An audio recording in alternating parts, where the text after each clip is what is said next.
સ્વાગત છે તમારું ગુજરાત સંદેશ ચેનલમાં। આ વિડીયોમાં આપણે આજના તાજા અને મુખ્ય સમાચાર વિશે વાત કરીશું। તો વિડીયોમાં આગળ વધીએ તે પહેલાં તમે અમારી ચેનલમાં નવા છો તો ચેનલને સબસ્ક્રાઇબ જરૂર કરજો।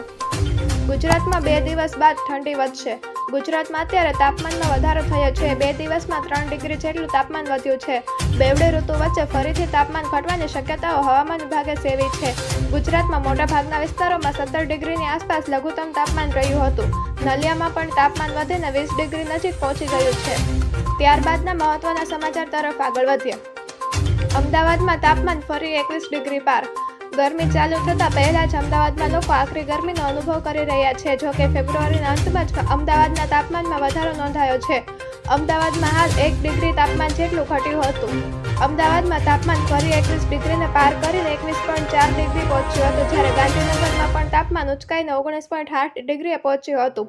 વડોદરામાં 19 ડિગ્રી અને સુરતમાં 21.8 ડિગ્રી તાપમાન નોંધાયું હતું।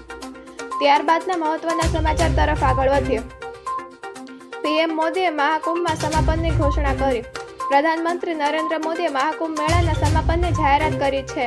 તેમણે કહ્યું કે મહાકુંભ પૂર્ણ થયો, એકતાનો મહાન યજ્ઞ પૂર્ણ થયો। પ્રયાગરાજમાં એકતાના મહાકુંભમાં 45 દિવસ સુધી આ એક જ તહેવાર માટે 140 કરોડ દેશવાસીઓની શ્રદ્ધા જે રીતે એક સાથે એકઠી થઈ તે અદ્ભુત છે।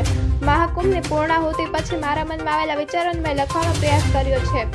ત્યારબાદના મહત્વના સમાચાર તરફ આગળ વધીએ। દિલ્હી, નોઈડા સહિત એનસીઆરમાં વાતાવરણમાં પલટો। દિલ્હી, નોઈડા સહિત એનસીઆરમાં ગુરુવાર સવારથી હવામાન બદલાયું છે। દિલ્હી અને તેની આજુબાજુના વિસ્તારમાં હળવો વરસાદ થઈ રહ્યો છે। કેટલીય જગ્યાએ વાદળો છવાયેલા છે અને ઝરમર વરસાદ થઈ રહ્યો છે। તેના કારણે તાપમાનમાં ઘટાડો નોંધાયો છે। તાપમાન ઘટવાથી દિલ્હી એનસીઆરના લાખો લોકોને ગરમીથી રાહત મળી છે। દિલ્હીમાં બુધવારે તાપમાન નવો રેકોર્ડ બનાવ્યો હતો। ત્યારબાદના મહત્વના સમાચાર તરફ આગળ વધ્યો। શિક્ષણ મંત્રીએ આપી બોર્ડના વિદ્યાર્થીઓને શુભેચ્છા।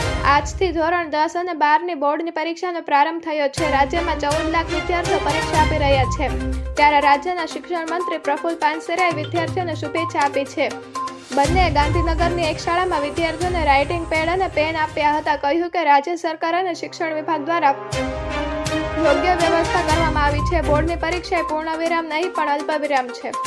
ત્યારબાદના મહત્વના સમાચાર તરફ આગળ વધીએ। રાષ્ટ્રપતિએ સ્ટેચ્યુ ઓફ યુનિટીની મુલાકાત લીધી।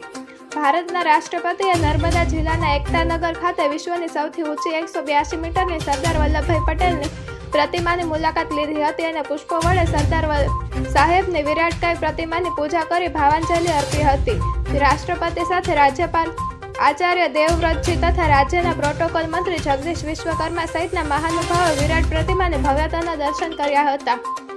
ત્યારબાદના મહત્વના સમાચાર તરફ આગળ વધીએ।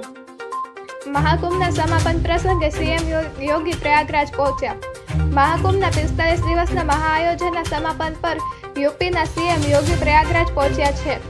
આસ્થાની ડૂબકી લગાવવા માટે કરોડો શ્રદ્ધાળુ આવ્યા અને હવે સફાઈના અભિયાનનું નેતૃત્વ કરી રહ્યા છે। સીએમ યોગીએ સંગમ ઘાટ પર સફાઈ કરી હતી। બંને ડેપ્યુટી સીએમ પણ તેમની સાથે હાજર રહ્યા હતા। રાજ્યના કેટલાય સિનિયર મંત્રી અને અધિકારીઓ હાલમાં પ્રયાગરાજમાં છે। જો મિત્રો તમને આ વિડીયો પસંદ આવ્યો હોય તો વિડીયોને લાઇક કરો, તમારા મિત્રો સાથે શેર કરો અને ચેનલમાં નવા છો તો ચેનલને સબસ્ક્રાઇબ જરૂર કરજો।